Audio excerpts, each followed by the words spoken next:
A day that Kenyans were waiting for anxiously, as the Apex Court had 2 days to write and deliver their verdict for the 7 consolidated petition challenging the outcome of the presidential results. And once the 7 judges walked into the Apex Court to deliver their summary ruling, lawyers of Azimio One Kenya, Kenya Kwanza, Iebc among others were pensively waiting to hear the verdict of the Martha Koome-led bench on the 9 issues that were before them. Those averments contain no more than incredible and hearsay evidence.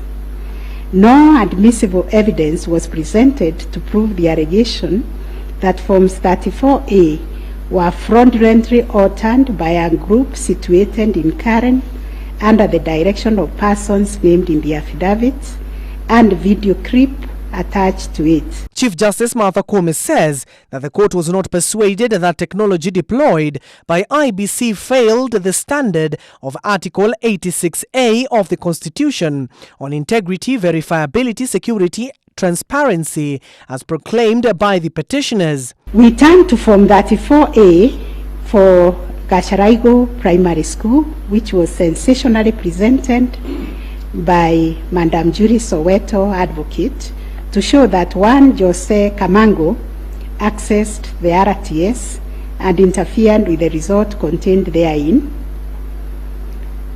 This also turned out to be no more than hot air, and we were taken on a wild goose chase that yielded nothing of probative value. Secondly, that there were no credible evidence that was presented to the court to establish whether there was any interference with the uploading and the transmission of Forms 34A from the polling station to the Iebc public portal. We have deliberated on this proposition and found that it is not mathematically sound and that the rounding off done by Iebc and the chairperson was correct.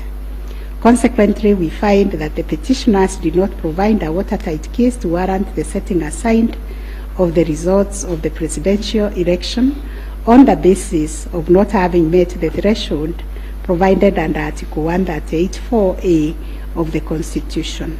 Moreover, the court found that there was no difference between the Forms 34A uploaded on the Iebc public portal with those received at the National Tallying Centre and those issued to the candidate agents at the polling stations.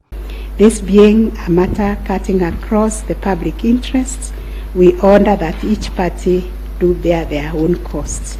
It is so ordered. Further, the court found that by virtue of Section 55B of the Elections Act 2011, Iebc had the requisite power to postpone election in the constituencies, counties and wards that Iebc recently concluded their elections.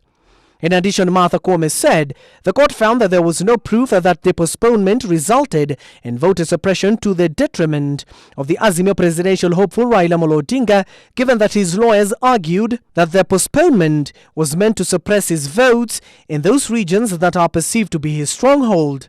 The court further found that there was a plausible explanation for the vote differential on account of the categories of voter who only vote for the president, such as the prisoners and Kenyans in the diaspora, as well as stray votes. And 13 others. The court also found that the declared President-elect William Ruto attained 50+1 votes of all the vote cast in the August 9th general election. This will be the second time the Apex Court has upheld the presidential result that was announced by Iebc. Former Chief Justice William Mutunga did the same back in 2013. However, in 2017, the polls were nullified during the tenure of the former Chief Justice David Maraga.